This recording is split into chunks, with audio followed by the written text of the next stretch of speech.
Heart failure के early symptoms होते हैं चलने में जल्दी थकान हो जाना, सांस फूलने लगना, पैरों में सूजन आने लगना या लेटने पे सांस में तकलीफ़ होने लगना और अचानक उठ के बैठ जाना और बैठने में आराम मिलना।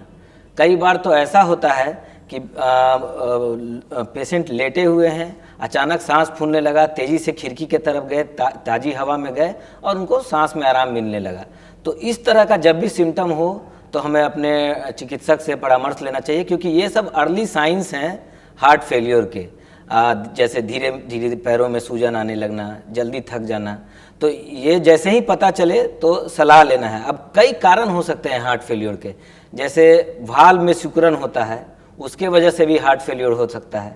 तो ऐसे कंडीशन में अचानक धड़कन होने लगेगा, तेज़ धड़कन होने लगेगा, या फिर चलने में तुरंत सांस फूलने लगेगा, पैरों में सूजन आना शुरू होगा। ये सब अर्ली सिम्टम से पता चलेगा।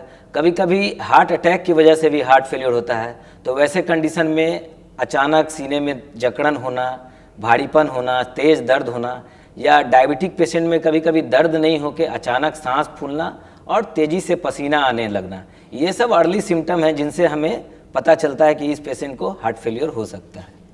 जब इन लक्षणों की पहचान कर ली जाती है तो क्या उस मरीज को बचाया भी जा सकता है? हाँ, ये बहुत ज़रूरी है कि सही समय पे इन लक्षणों का पहचान हो। अगर सही समय पे ये लक्षण पता चल जाते हैं तो उसके बाद हम लोग डायग्नोसिस की तरफ जाते हैं कि कारण क्या है हार्ट फेलियर का। ये हार्ट का पंपिंग कम हुआ है, हार्ट के भाल्व में रिसाव हो रहा है, या हार्ट के भाल्व में सिकुड़न आया है।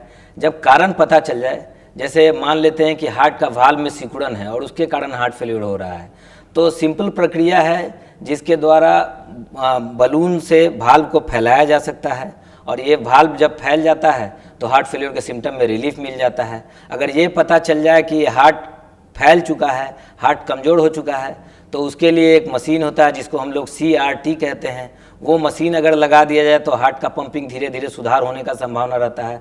साथ ही साथ कई दवाएं हैं जिसके सेवन से हार्ट फेलियर के सिम्टम में भी सुधार आता है, और अगर कमज़ोर हार्ट है तो उसकी कॉन्ट्रैक्टिलिटी बढ़ाने में भी मदद मिलती है। अगर ये पता चल जाए कि हार्ट अटैक की वजह से ऐसा हुआ है तो वैसे कंडीशन में हम लोग एंजियोग्राफी करते हैं, और अगर ज़रूरत पड़ा तो स्टेंट लगाया जाता है, एंजियोप्लास्टी किया जाता है। तो ये सारी प्रक्रियाओं से सुधार किया जा सकता है हार्ट फेलियर में, अगर सही समय पे हमें पता चल जाए कि हार्ट फेलियर का सिम्टम स्टार्ट हो चुका है। जी, उम्मीद करती हूँ कि डॉक्टर साहब ने जो सारी बातें बताई हैं आपने उन्हें ठीक तरीके से सुना और समझा होगा। इसी के साथ बहुत जल्द मुलाकात होगी डॉक्टर साहब के अगले एपिसोड में। तब तक के लिए अगर वीडियो को फेसबुक पर देख रहे हैं तो पेज को लाइक करें, यूट्यूब पर देख रहे हैं तो चैनल को सब्सक्राइब करें। कमेंट सेक्शन के या मेल बॉक्स के माध्यम से आप हमें बता सकते हैं कि डॉक्टर साहब से आपके क्या सवाल हैं। धन्यवाद।